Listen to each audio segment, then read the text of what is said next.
More than 5 hours. Our social affairs correspondent Dave Guest reports. According to these Santas, many estranged fathers are shown little by way of goodwill at this time of year. They say they're often denied access to their children, and they decided to draw attention to that fact by bringing one of Liverpool's major commuter routes to a standstill. The quintet claimed to represent a group called Fathers for Justice, which says it campaigns for the rights of children to see both parents and grandparents. 2 came down voluntarily, but the others stuck it out until the police made their way up to them aboard a fire engine platform. And so roughly 5.5 hours after it began, the protest is now drawing to a close. The protesters said they were trying to draw attention to the injustice faced by many fathers. They succeeded in doing that and also in causing chaos during the rush hour this morning and sparking a major operation that's tied up all of the city's emergency services. But the Santas remained unrepentant. Better than one. Children need their fathers at Christmas. Fathers for Justice here to stay. Dave Guest, North West Today, Liverpool. They threatened to continue their demonstration until Christmas Eve. We've brought enough provisions up here to last us a while. We've got sleeping bags, we've got plenty of food, and we're up here for the duration. We've asked the police, who have asked us to come down, we've instructed them that we will come down once they've been able to get a court order from the judges allowing us to see our children this Christmas. The protest started around 7 o'clock this morning when the 5 dads in Father Christmas costumes climbed a bridge in Liverpool, causing chaos on the busy dual carriageway.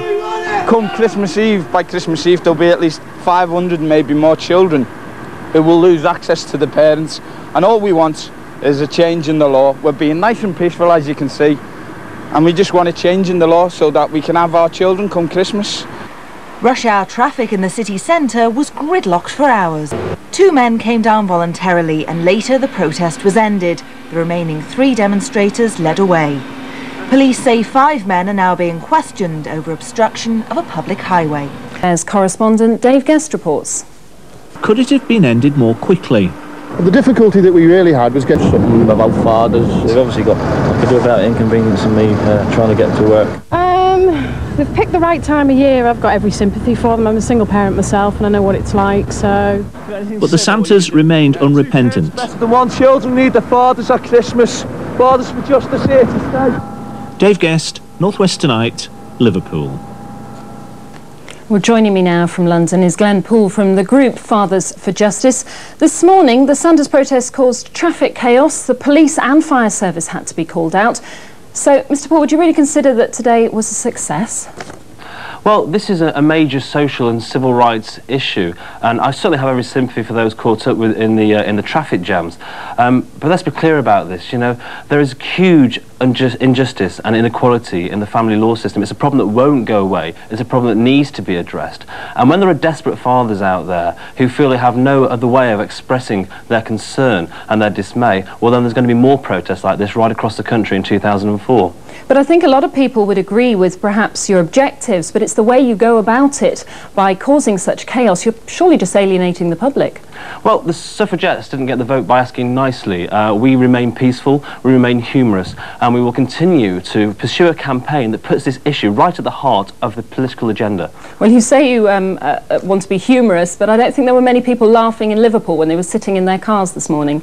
No, I can appreciate the inconvenience, but this is a major issue at Christmas. There's about 1 in 4 children aren't going to see the dads over Christmas. This is a state of affairs that simply can't go on. And the cost to society that the government estimates is about £15 billion a year. So there's great inconvenience to every member of society by not addressing this issue.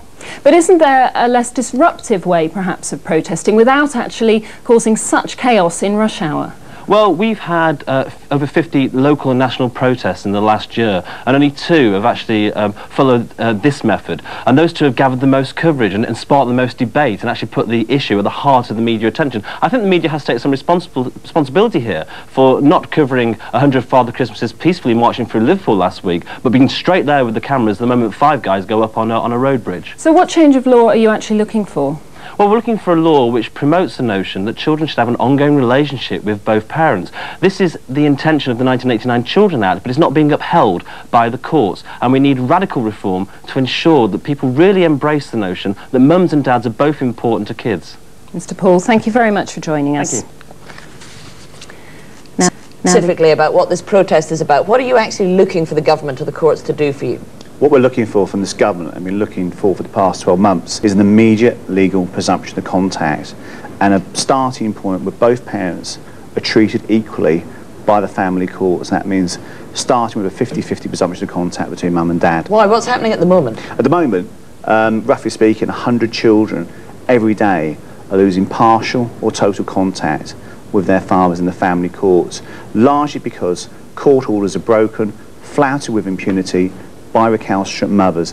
This government's failing to act on this epidemic of fatherlessness in this country. So it's not so much a problem with the law and what it allows fathers, it's the fact that when the courts say fathers can have access, that's not being imposed. Mothers can just ignore these court orders. An application of that law by the judiciary in this country discriminates against fathers. And this Christmas, roughly speaking, 1 in 4 children will not see a father this Christmas. In fact, the closer they'll get to see the father this Christmas is probably in Santa's grotto. I think people recognise the fact that children need the love and care of both parents, particularly at this time of year when all we want to do is be dads to our children. Fathers for Justice. Now, they're the group whose members dress as superheroes as part of a nationwide campaign of civil disobedience. Well, they're meeting in Manchester tonight to plan their latest strategy. We'll be talking to their leader in a moment, but first, this from Anna Thomas. It's like something out of a cartoon. Grown men dressed as superheroes fighting the law, which they say is an ass. Fathers for Justice say this is just the beginning. They're planning a national campaign of civil disruption to draw attention to what they claim is the erosion of their rights as fathers. Figures show that mothers gain custody of their children in 4 out of 5 cases. Fathers for Justice believe that 40% lose contact within 2 years. But legal professionals say that public demonstrations are often unhelpful.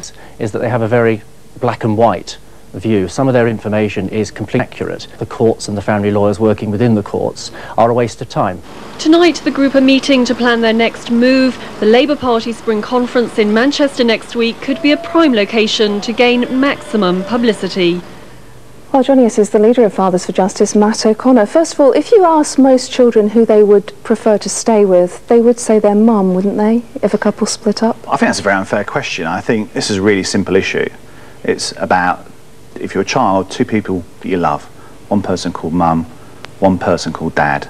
And generally most people accept that children are best brought up retaining the love and care of both their parents. But don't you accept that in many cases fathers walk away from children without even a backwards glance? Well, that's an old chestnut. I think that sort of deadbeat dad myth's been laid to rest. And frankly, but there are plenty of young mums and the fathers of their children walked away long before the children were even born. Well, Lucy, I think even more reason then why the good, loving fathers should see their children. Fathers who have been denied contact with their children by the family court system. And we have to bear in mind that every single day 100 children lose partial or total contact with their fathers as a result of the family court system.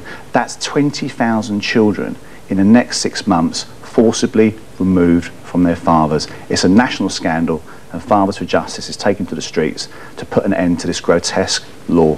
So if you could change one thing about that law, what would it be? We have to give parents in the Northwest and right across the country a legal right to see their children. If your grandparents, and people often forget about the grandparents, give grandparents a legal right to see their grandchildren. And we need to establish a 50-50 starting point in the family courts, which is where both parents, mothers and fathers, are treated equally. And that's all we're asking for, is equality. So how radical an idea is that? Well, how radical are you going to get with your action? We've already seen major disruption, haven't we, that you've caused?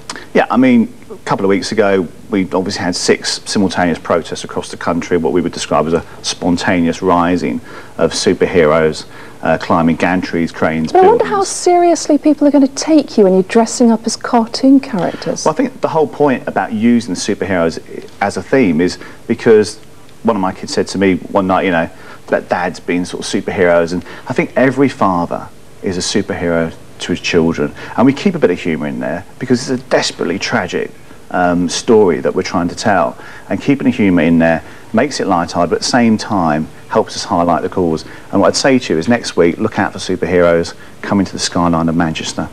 OK, Matt O'Connor, we will. Thank you very much indeed for joining us tonight.